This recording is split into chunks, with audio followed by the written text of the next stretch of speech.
하나님께서 풍성한 은혜 또 부으실 줄 믿습니다. 오늘 여러분과 함께 나눌 은혜의 말씀 제목은요, 세상과 타협한 교회 버가모 교회. 세상과 타협한 교회 버가모 교회. 오늘 이 버가모 교회에 대한 이야기를 가지고 또 함께 은혜를 나누기를 원합니다. 아멘.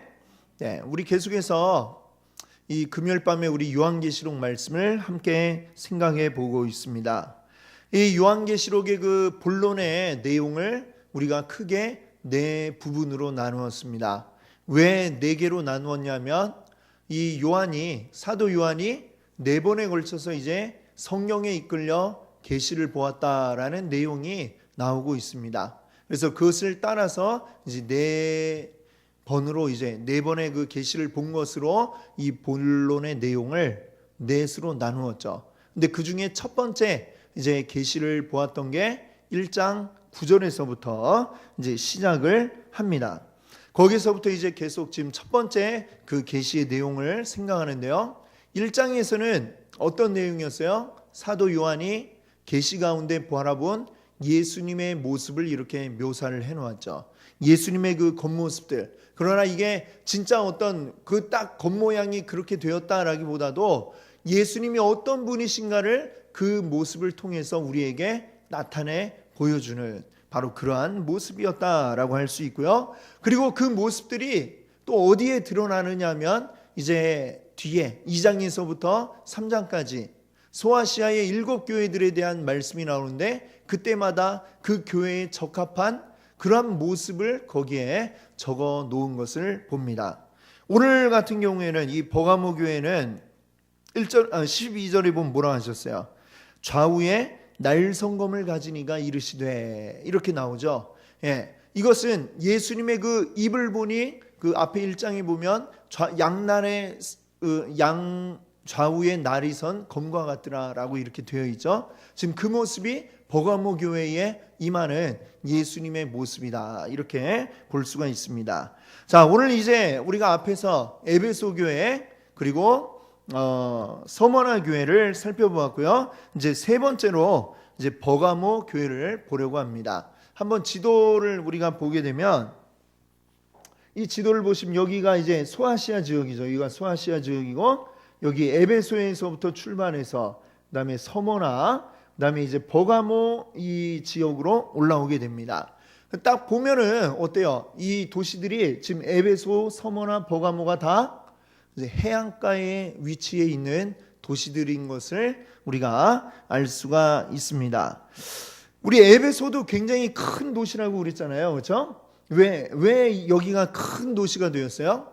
이 동서로 오가는 배들이 중간에 이제 여기 와가지고 머물렀다가 가고, 또 여기에는 이 내륙을 다 연결하는 중요한 도로가 연결되어 있기 때문에 에베소가 크게 될 수가 있었습니다. 그런데 보면 에베소뿐만이 아니라 그 바로 위에 있는 서머나 그리고 또 위에 있는 버가모, 이런 지역들도 역시 지금 비슷한 환경을 가지고 있잖아요. 이 사이의 거리가 대략 한 4, 50km 정도, 여기도 4, 50km, 여기도 그 정도 떨어져 있으니까 멀지가 않습니다. 멀지 않고 환경은 비슷하고, 그러니까 이 세 도시들이 다 보면은 이 소아시아 지역 가운데에 굉장히 크게 발달한 그런 도시들이었다라고 합니다. 그래서 굉장히 이제 서로 우열을 다투는 그런 가운데 있는, 네가 잘났다 내가 잘났다 하는 뭐 이런 도시들이었다라고 하는 거예요. 오늘 살펴본 요 버가모까지도 굉장히 아주 크게 번성했던 그런 도시라고 합니다. 자, 그래서 이 버가모는 로마 제국의 이 아시아주의 수도로 이제 그런 역할을 하는 도시가 바로 버가모였다고 그래요. 그러니까 이제 뭐 굉장히 정치적으로나 경제적으로나 일찍이 발달을 했던 그런 도시가 바로 이 버가모가 되겠습니다. 이 버가모에 관련된 세계사에 보면 이 버가모와 관련된 아주 재미있는 하나의 또 사건이 나오고 있는데, 그것은 뭐냐면 이른바 도서관 전쟁이라고 불리는 이런 전쟁이 있었어요. 그건 뭐냐면 이 고대 시대에 아주 큰 도서관이 있었습니다. 이 도서관도 아주 고대 7대 불가 사이에 속하는 그런 굉장히 큰 도서관이 어디에 있었냐면 바로 이집트의 알렉산드리아에 아주 유명한 그리고 큰 도서관이 있었다라고 합니다. 그런데 이 버가모에서 이 알렉산드리아에 있는 도서관의 버금가는 아주 큰 도서관을 이제 지으려고 했습니다. 그래갖고 그 옛날인데도 불구하고 책을 무려 20만 권이나 이제 갖다가 탁 진열을 할 정도의 큰 그런 도서관을 지었다는 것이죠. 근데 도서관에 책만 있으면 됩니까? 책만 있으면 도서관이 되는 게 아니에요. 우리도 지금 뒤에 책을 많이 갖다 놨지만 이 도서관을 운영할 수 있는 사람이 있어야 돼요. 말하자면 도서관 사서가 있어야죠. 사서. 근데 이 사서를 이 큰 도서관을 운영해 본 사람이 어디 있겠어요? 알렉산드리아 도서관에 있겠죠. 그러니까 요즘 말로 치면은 이 알렉산드리아 도서관에서 사서로 있는 사람을, 그 사람 이름이 뭐였냐면 아리스토파네스라고 하는 사람을 스카우트하려고 뒤에서 몰래 이렇게 작업을 하고 있었습니다.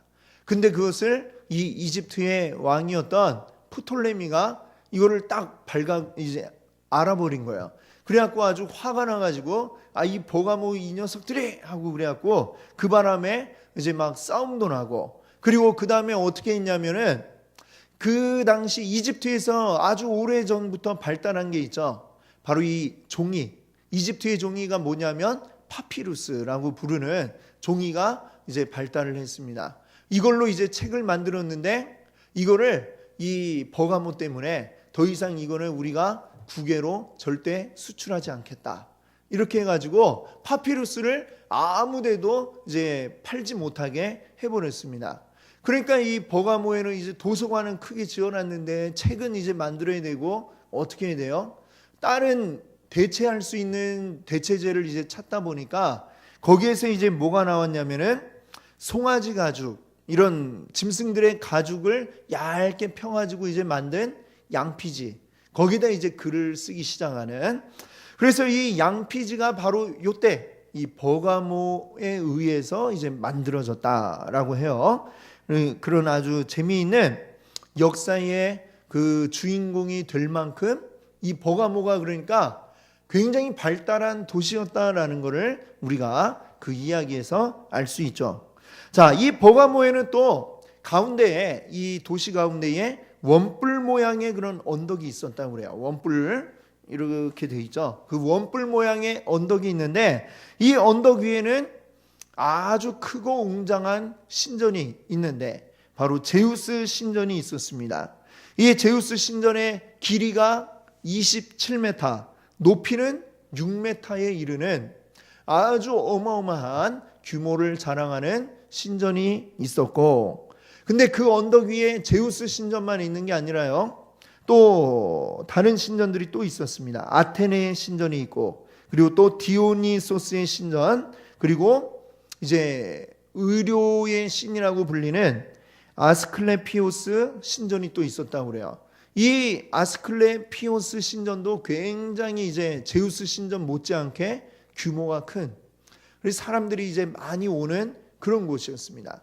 그러니까 이 신전이 다른 데는, 에베소 같은 데는 어때요? 아주 큰 거 하나 유명한 게 있었잖아요. 에베소는 아데미 신전이 있었는데 여기에는 뭐 크고 유명한 신전이 4개나 있을 정도니까 이 도시의 분위기가 어떤지 우리가 짐작이 가죠. 이 우상 숭배에 대한 그것이 아주 열렬한 그런 도시였다라고 하는 것입니다. 자, 신전만 4개가 있는 게 아니라 이 도시에는 또 아주 유명한 것이 뭐가 있냐면 황제 숭배의 중심지이기도 했다라는 거예요. 로마 최초의 이제 황제가 되었던 아우구스투스, 이 아우구스투스를 위해서 처음으로 이 황제 신전을 지은 곳이 바로 이 버가모였습니다.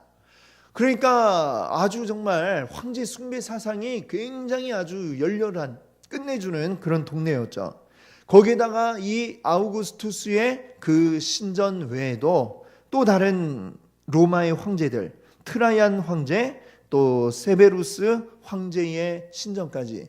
그러니까 이 황제를 위한 신전도 3개나 있는, 그냥 그 그리스 신들의 신전도 4개고 황제에 숭배하는 신전도 3개나 있으니까 이 도시는 굉장히 그런 게 엄청나게 많은 거였어요. 다른 도시들에 비하면 굉장히 많이 몰려있는 도시였다라고 하는 것이죠. 그러니까 이 도시의 황제 숭배 사상이 어느 정도인가, 우리가 생각하는 것 이상으로 굉장히 뜨거운 그런 곳이었다, 이렇게 얘기할 수 있겠죠. 다른 데는 그런 신전이 없는 도시들도 많잖아요. 근데 여기는 3개나 있었으니까 그게 얼마나 대단합니까? 그래서 오늘 말씀의 13절을 보시면은 뭐라고 되어 있냐면요, 내가 어디에 사는지를 내가 아노니 거기는 사탄의 권자가 있는 데라. 사탄의 권자가 있다고 그랬어요. 이 사탄의 권자라는 게 무엇입니까? 사탄이 권좌는 뭐예요? 왕이 앉는 자리를 권좌라고 그러죠. 사탄이 왕노릇하고 있는 곳이다.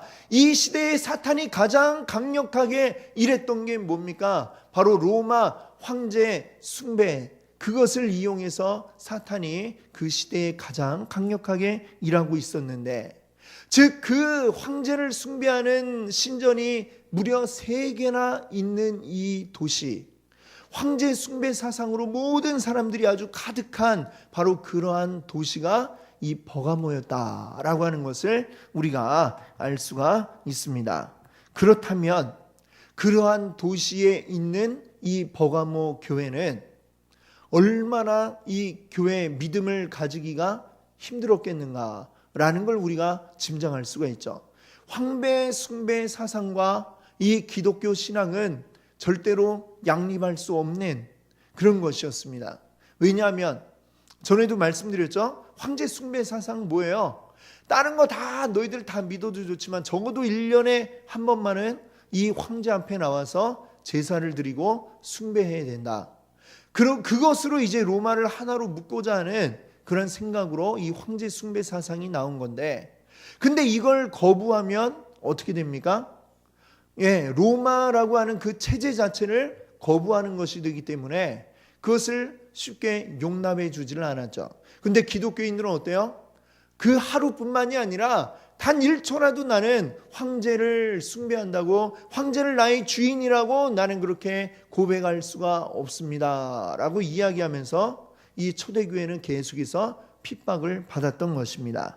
그래서 오늘 보니까 그 핍박 가운데에 어떠한 일이 있었느냐 하면 13절을 보세요. 내가 내 이름을 굳게 잡아서 내 충성된 증인 안디바가 너희 가운데 곧 사탄이 사는 곳에서 죽임을 당할 때에도, 이렇게 얘기하고 있죠. 자, 안디바라고 하는 사람이 이 버가모 교회의 성도였는데 그가 이 믿음을 굳게 지키다가 죽었다라는 얘기죠. 즉 순교했다라는 이야기입니다. 이 버가모 교회는 어떤 교회예요? 순교자를 낼 정도로 굳건하게 하나님 믿는 믿음을 지켰던 교회가 바로 이 버가모 교회였다라고 하는 사실을 우리가 알 수가 있습니다. 그러니까 이 버가모 교회는 보통 교회가 아니죠. 아주 정말 이 교회에 대한 핍박이 말로 할 수 없는 우상 숭배와 황제 숭배 사상이 아주 가득한 그 중심지와도 같은 이 도시에서 그들은 신앙을 지키며 살았던 바로 그러한 교회이다. 이 그런 면에서 주님이 이 버가모 교회에게 칭찬을 하시는 것을 우리가 13절에 보았습니다. 자, 그런데 14절에 보면 이 교회에 책망을 또 하세요. 자, 14절을 보면 내가 2가지 책망할 것이 있다라고 이렇게 이야기를 합니다. 그 책망은 무엇이냐? 14절에 보세요. 거기 내게 발람의 교훈을 지키는 자들이 있도다라고 이렇게 말씀하고 있습니다. 이 발람은 어디에 나오냐면 민수기에 보면 나오고 있습니다. 민수기에 보시면 이스라엘이 출애굽해서 이제 광야를 지나가서 가나안으로 가는 그 마지막 이제 여정 가운데에 모압이라고 하는 지역을 이제 지나갈 무렵이었어요. 근데 이 모압 왕이 보니까 이스라엘 사람들이 굉장히 위험해 보이는 거예요. 숫자가 일단 굉장히 많고 지금 대략 한 200만 명 정도 됐다고 그러니까 그 시대에 굉장히 많은 숫자의 무리들이었고 그 무리들이 우르르 지금 떼지어 가고 있는 것 자체가 이 주변 나라들에게는 굉장한 위협이었습니다. 그래서 이 모압 왕 이름이 발락인데요. 이 발락이 무슨 생각을 했느냐? 저들을 이제 저주해야 되겠다. 종교적으로 이제 저들을 저주해서 망하게 해야 되겠다라는 생각을 가지고 찾아간 사람이 누구냐면 바로 발람이죠. 발람. 이 발람은 이제 이방 신을 섬기는 이제 이방 신의 제사장 이제 그런 사람이다. 이렇게 생각할 수가 있겠습니다. 이 발람이 모압 왕이 돈을 많이 준다고 하니까 저주하려고 왔어요. 왔는데 어떻게 됐습니까? 하나님이 그의 입술을 주장하시니까 저주하려고 딱 찾아와서 입을 딱 열었는데 입에서 저주가 나오는 게 아니라 축복이 그냥 막 쏟아져 나오는 거야. 그러니까 모압 왕 발락이 옆에 서 있다가 저주해달라고 불렀더니 왜 축복을 하고 있냐고.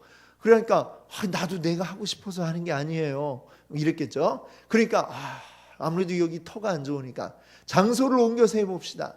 장소를 옮겨서 3번에 걸쳐서 있는데 3번 다 이 이스라엘을 향해 축복을 하게 되었습니다. 자, 이제 이 민수기 이야기는 이제 거기에서 끝이 나요. 발람은 이제 민수기의 24장까지만 그렇게 이름이 나옵니다. 그런데 25장에 보면은 발람의 이름이 나오진 않지만 굉장히 의심이 되는 그러한 사건이 발생을 하게 됩니다. 무슨 사건이냐면 이스라엘 진영이 있는 곳에 모압 여인들 그리고 미디안 여인들이 막 가까이 옵니다. 그리고 그 여인들이 이스라엘 남자들을 유혹을 하고 이제 끌고 가는 거예요. 어디로 갔느냐? 사실 이 여인들은 누구냐? 이제 모압 미디안에서 이방 신에게 제사할 때 일을 하는 그런 일을 하는 이제 뭐 신녀, 무녀라고 할 수 있겠죠. 그런 일을 하는 사람들이었어요. 그런데 이 이방 신에게 제사할 때에 그곳에서는 어떤 일들이 벌어지느냐? 이제 그 신으로부터 뭔가를 이제 받은 그 신녀들과 또 남자들 사이에 어떤 성관계가 또 이루어지는 그런 일들이 벌어지곤 했던 것이죠. 자, 이 이스라엘 사람들이 이제 하나님만 이제 바라보고 오다가 이들이 굉장히 아주 눈이 현혹되는 이런 것들을 본 거예요. 갔더니 여기는 완전 딴 세계야 하고선 거기에 빠져들게 되었습니다. 자, 그러면서 이제 어떤 일들이 일어나는 거예요? 먼저는 그 모압의 신에게 가서 이제 거기에 제사 드리는데 참여를 하게 되었죠. 이게 무엇입니까? 영적인 이제 타락을 하게 된 것이고 또한 그곳에서 또 그 신녀들과 함께 또 육신의 타락을 또 하게 된 것이죠. 영적으로 육적으로 타락하는 이 일들. 근데 이게 어디서 났느냐? 지금 오늘 이 계시록의 말씀은 이게 바로 발람의 꾀였다라고 이렇게 이야기를 하고 있는 것이죠. 발람이 이 이스라엘을 저주하고 그러고 많은 돈을 받아가야 되는데 축복을 하는 바람에 못 받게 됐잖아요. 그러니까 어떻게 한 겁니까? 이제 모압 왕 발락한테 이야기하죠. 이 방법은 안 되겠고 다른 방법을 한번 써보십시오 하고서는 꾀를 낸 게 바로 그러한 영적으로 육체적으로 타락하도록 만드는 이러한 꾀를 내었다라고 하는 것입니다. 이게 바로 발람의 교훈인 것이죠. 그러니까 발람의 교훈은 뭐예요? 우리가 영적으로 육적으로 음행에 빠지게 만드는 타락하게 만드는 이것이 발람의 교훈입니다. 자, 구약 시대에는 발람이 이렇게 이스라엘을 타락하게 만들었다면 오늘 이 버가모 교회에는 누가 있느냐면 바로 니골라당이라고 부르는 자들이 있었다는 것이죠. 이 니골라당이 어떠한 주장들을 했는지 정확히 나와 있지는 않지만 그들이 곧 발람의 교훈을 말한다라고 이렇게 이야기하니까 결과적으로는 그들이 한 일들의 결과가 어떻다는 거예요? 이 성도들을 버가모 교회 성도들을 어떻게 만듭니까? 영적으로 육체적으로 타락하게 만드는 이러한 주장들을 하고 사람들을 죄에 빠지게 만들었다라고 하는 것입니다. 그런데 그들을 이 교회 안에 그대로 내버려 두었다라고 하는 게 바로 이 버가모 교회의 가장 큰 잘못이었다라고 오늘 말씀은 이야기하고 있는 것이죠. 우리가 버가모 교회의 어떤 그 환경에 대해서 아까 말씀드렸지만 어떻습니까? 우상 숭배의 중심지이고 황제 숭배의 중심지였던 곳이 바로 이 버가모입니다. 우상 숭배가 아주 일반화되어 있는 그런 도시였고 황제 숭배의 사상이 아주 일반화되어 있던 그런 도시였습니다. 자, 여기에서 이 니골라당이 주장했던 것들은 무엇일까요? 교회 밖에 그 우상 숭배, 사실은 이것과 대립하여서 죽기까지 믿음을 지켰던 그러한 전통이 있는 교회가 버가모 교회였는데 이 교회 안에 니골라당이라고 하는 무리들이 생겨나고 그들이 무엇을 주장했겠어요? 저 밖에 있는 우상 숭배, 그것에 대한 이 교회의 마음이, 성도들의 마음이 무뎌지게 만들었던 것입니다. 그 우상 숭배를 해도 아무런 거리낌이 없게 그렇게 주장을 하고 이야기를 했던 것이죠. 그 우상 숭배의 문화가 일반적인 도시에서 그것이 뭐가 나빠, 우리가 예전부터 해오던 것인데 하면서 그것을 하는 것에 대해서 아무런 거리낌이 들지 않게 사람들을 만들기 시작했던 것입니다. 자, 구약시대 이스라엘도 보면 가장 큰 문제가 뭐였습니까? 구약시대 이스라엘 사람들에게 가장 큰 문제는 뭐예요? 가나안에 그들이 들어간 이후가 정말 큰 문제들이 나타났죠. 무엇입니까? 가나안 땅에 있던 그 우상 숭배를 그대로 내버려 두기만 한 게 아니라 그들이 따라하기 시작을 한 게 바로 이게 이스라엘의 가장 큰 문제였죠. 사사시대에 사사들이 나타나야만 했던 이유가 뭡니까? 우상 숭배함을 보고 하나님이 그 이방 민족들을 들어서 이스라엘을 치시니까 그런 일들이 생겼죠. 나중에 이스라엘, 유다가 다 망했던 이유도 뭡니까? 하나님만 바라보지 않고 그들이 우상 숭배하는 길로 달려갔기 때문에 하나님은 마침내는 참다 그들이 완전히 망해버리도록 그렇게 만들어 버리셨던 것을 우리가 기억하고 있습니다. 여러분, 하나님은 이스라엘을 심판하셨죠. 왜 심판하셨습니까? 하나님만 바라보는 게 아니라 다른 것을 그들이 전혀 거리낌 없이 행하고, 이스라엘 사람들이 그 바알 신전에 가서 절을 했다고 그래가지고 하나님을 부정한 것이 아니었어요. 근데 하나님을 믿는다라고 하면서도 그러나 여기는 농사 짓는 동네니까 농사의 신, 우리는 바알에게도 제사를 드려야지, 이러면서 그것이 자연스러운 것인 것처럼 이전에 살던 가나안 사람들이 하던 걸 그대로 따라하면서 바알 신에게 그 우상 숭배를 하고 이런 일들이 벌어지니까 하나님은 거기에 대해서 심판하셨던 겁니다.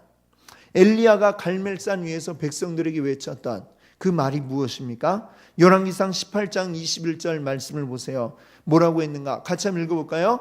엘리야가 모든 백성에게 가까이 나아가 이르되 둘 사이에서 머뭇머뭇하려느냐?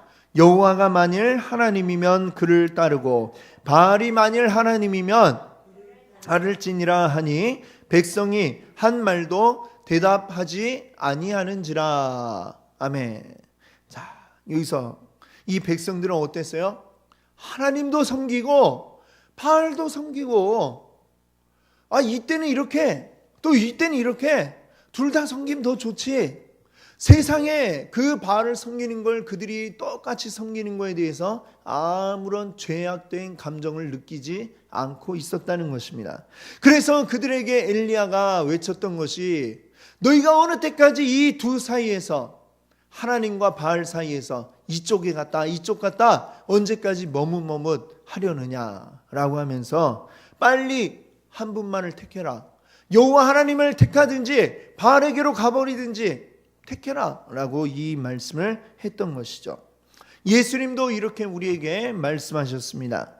집 하인이 두 주인을 섬길 수 없나니 혹 이를 미워하고 저를 사랑하거나 혹 이를 중히 여기고 저를 경히 여길 것임이라. 너희는 하나님과 재물을 겸하여 섬길 수 없느니라.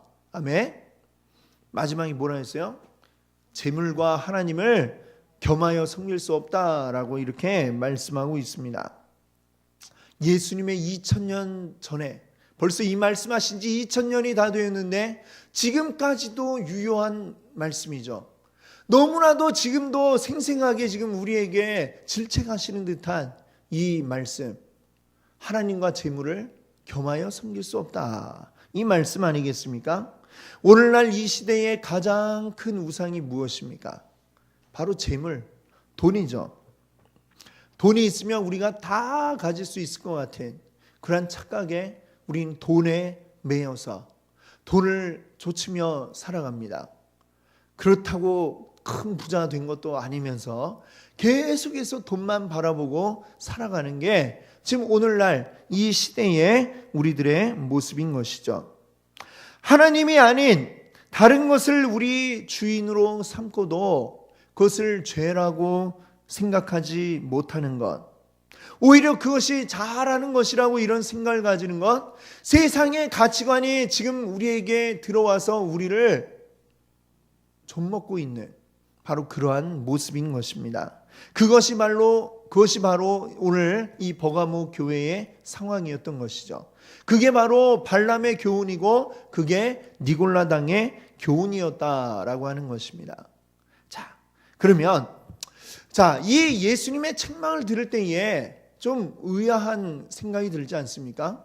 아니 그래도 이 버가모 교회는 순교했던 그런 교회인데 그 교회가 어떻게 이렇게 갑자기 이런 완전히 앞에 내용하고 지금 뒤에 내용하고는 정반대 아닙니까? 왜 그 순교까지 했던 교회가 지금 이렇게 발람의 교훈에 빠지게 되었을까? 왜 니골라당의 그 교훈에 넘어가게 되었을까라고 하는 것이죠. 이것은 바로 이 교회가 사랑을 잘못 적용했기 때문에 그렇습니다. 사랑을 잘못 적용했다는 얘기는 뭐냐? 무조건 은혜로 품고 있으면 다 될 것처럼 생각을 했으나 사실은 그렇지 않았다는 것이죠. 무엇입니까? 적어도 진리에 대해서만큼은 분명하게 나를 세워서 잘못된 것을 잘못되었다라고 하지 않으면, 그것을 그냥 사랑이라고 덮어두고 넘어가면 잘못된 게 우리 안에 가득하게 되어져 버린다라고 하는 것입니다. 작은 개미 구멍 하나가 아주 큰 둑을 다 무너뜨려 버리듯이 우리 안에 거짓된 것이 있는데 그것을 사랑이라는 이름으로 잘못해서 그냥 덮어버리게 된다면 그것이 그 안에 그대로 머물러 있는 게 아니라 그것이 커져서 완전히 전체를 다 좀먹게 되는 이런 상황이 될 수 있다는 것입니다. 이 니골라 당도 처음에 그런 이야기들을 하는 자들이 몇 명 있었겠죠. 근데 그들을 그대로 그냥 내버려 두고 그런 얘기 하지 마세요. 그러면서 이제 그냥 뭔가 분명하게 덮어주려면 분명하게 그에 대해서 책망을 하고 무엇이 잘못된지를 알려주고 확실하게 깨닫게 하는 일이 있고 나서 그들을 품어야 되는데, 즉 무슨 얘기입니까? 교회 안에 어떤 책망이라고 하는 것이 교회 안에 7이라고 하는 게 있잖아요. 근데 그 7이라고 하는 게 무슨 벌 주기 위해서라는 게 아니라 사실은 그를 은혜 가운데서 다시 하나님 앞으로 온전히 오게 하기 위한 이게 있어야 되는데, 지금 여기에는 사랑이라는 이름 안에서 사랑을 온전히 하려면 그를 온전히 바른 길로 진리의 길로 이끌어야 되는데 그러하지 못하고 그냥 이게 다 사랑이야 라고 덮어버리니까 그 속에서 골마버리고 터져버리고 손쓸 수 없는 상태까지 되어버렸다라는 것이죠. 그래서 이 버가모 교회는 한때는 순교자를 내는 그런 아주 뜨거운 믿음의 열정의 교회였지만 지금은 그 세상의 가치관들에 무너져버린 이러한 안타까운 교회가 되고 말았다. 이렇게 오늘 이 말씀은 우리에게 이야기하고 있습니다. 오늘 우리가 이것을 귀담아 듣지 않으면 안 됩니다. 오늘날도 이 교회 가운데 많은 세상의 것들이 지금 파도와 같이 넘실넘실 이곳을 넘어오려 하고 있는 상황 가운데 있습니다. 많은 교회들이 세상의 가치관을 따라서 그들이 이 뭔가 하려고 하는 이런 일들을 벌이고 있는 것이죠. 그러나 이것들을 가만히 우리가 내버려 둔다면 우리 모두가 다 침몰하게 되는 이런 상황이 될 수가 있습니다. 그런 것들을 우리가 발견하고 그것을 내치지 않으면 우리 진리 가운데로 하나님 말씀 가운데로 온전히 나오려고 하는 피나는 노력이 없으면 우리는 언제 이 니골라당과 같은 이 니골라당에 넘어가 버린 이 버가모 교회처럼 되어버릴지 모르는 것입니다. 항상 이것을 우리가 경계해야 할 줄로 믿습니다. 자, 이런 버가모 교회를 향해서 이제 주님은 해결책을 제시하십니다. 해결책이 뭘까요? 16절을 보세요. 16절 같이 보겠습니다. 그러므로 회개하라. 그리하지 아니하면 내가 내게 속히 가서 내 입의 검으로 그들과 싸우리라. 아멘. 이 잘못된 걸 해결하는 방법은 무엇입니까? 오직 회개뿐이죠. 회개. 자, 회개는 잘못했어요. 말로 하는 것이 회개가 아닙니다. 진정한 회개는 무엇이라 했습니까? 거기에서 돌아서는 게 이게 진정한 회개라고 했습니다. 자, 우리가 주님 앞에 잘못된 것, 우리의 잘못된 것, 온전한 믿음 위에 서지 못하고 세상의 가치관에 섞여서 무엇이 진리인지도 모른 채 혼란스럽게 살아왔음을 우리가 고백해야 되는 것이죠. 고백하고 그 다음에 어떻게 됩니까? 돌아서야 되죠. 우리가 잘못된 길로 걸어왔습니다. 그러면 거기에서 돌아서서 주님이 원하는 길로 분명히 걸어가야 하는 것입니다. 만약에 그렇게 하지 않는다면 주님은 뭐라고 말씀하십니까? 16절에 뭐라고 말씀하셨어요? 그리하지 아니하면 내가 내게 속히 가서 내 입의 검으로 그들과 싸우리라. 예수님의 입의 그 검이 뭐예요? 좌우에 날이 서 있는. 옛날에는 이 철을 다루는 기술이 굉장히 부족했기 때문에 대부분의 이 칼들이 날카롭지가 않았어요. 칼이 굉장히 무뎌가지고 칼로 치는데 말하자면 일종의 쇠 몽둥이로 그냥 치는 것 같은 이런 효과들이 있었다고 그래요. 그런데 이 장교들이 되면은 로마의 장교쯤 되면은 그걸 굉장히 아주 예리하게 양쪽의 날을 다 갈아서 예리하게 만든 이러한 칼을 가질 수가 있었습니다. 예수님의 입에서 나오는 이 양날의 검이 무엇이냐? 바로 그러한 검이죠. 예리하게 싹 베면은 싹둑싹둑 다 잘려버리는 예리한 검으로 그 예수님의 입에서 나오는 이 검은 무엇이겠습니까? 진리를 수호하기 위해 싸우는 바로 그러한 검인 것이죠.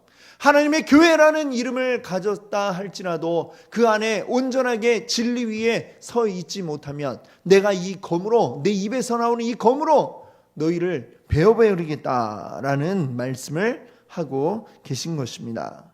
우리가 이 말씀을 온전히 또 기억할 수 있기 바랍니다. 주님 앞에 온전히 서 있지 못한 교회는 주님께 침을 당할 수밖에 없다는 것입니다.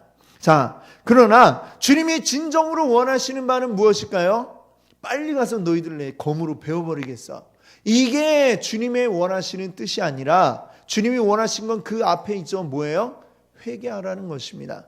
회개해서 돌아오기를 주님이 원하고 계신 것이죠. 그래서 이 회개하고 돌아오면 어떻게 한다고 말씀하고 있습니까? 내가 감추었던 만나를 주고. 만나, 이 만나가 무엇입니까? 바로 광야 생활할 때에 내렸던 그 아침마다 그들을 먹였던 그것이 바로 만나이죠. 이 만나는 이 세상의 것이 아닙니다. 이 세상에는 만나 같은 것은 생겨날 수가 없어요. 어디에서부터 오는 겁니까? 이 만나는 하나님께로부터 오는 거죠. 하나님만이 주시는 것이 이 만나이고, 그리고 우리를 먹여 살리는, 우리를 책임지시는 게 곧 만나다라고 할 수 있겠습니다. 광야에서 그러셨던 것처럼 주만 바라보고 주님만 의지하며 살아가기 원하는 주의 백성들, 주의 교회들에게 주님은 만나를 주어서 이 만나로 책임지시고 내가 너희를 인도하겠다 말씀하시는 줄 믿습니다. 아멘. 그리고 또 한 가지 주겠다 하시는 게 있죠. 그게 뭡니까? 흰 돌을 너희에게 주겠다라고 합니다. 흰 돌, 이 흰 돌은 무엇이냐? 이 시대에 재판을 받으면 재판의 결과에 따라 무죄 판결을 받을 때에 당신은 무죄다라는 증거로 흰 돌을 주었다는 것이죠. 자, 그 흰 돌을 우리에게 주겠다 하십니다. 우리 흰 돌을 받았다는 건 뭐예요? 우리의 죄가 다 사하여졌다. 그는 곧 무엇을 이야기합니까? 하나님 나라의 백성인 것을 우리에게 증거하는 게 바로 이 흰 돌입니다. 죄가 없는 자가 죄 없이 죄 사함을 받은 자들이 하나님 나라에 갈 수 있지 않습니까? 거기에 뭘 썼다고 그래요? 우리 이름을 거기에 적었다고 그랬습니다. 그 돌 위에 이름을 적어서 너희는 구원받은 자다라고 하는 징표를 우리에게 주신다. 이 말씀을 하고 있습니다. 자, 오늘 이 말씀에 나온 버가모 교회를 통해 우리가 깨닫기 원하는 것은 우리가 무엇보다도 하나님 말씀에 근거한 진리 위에 서 있어야 한다는 것입니다.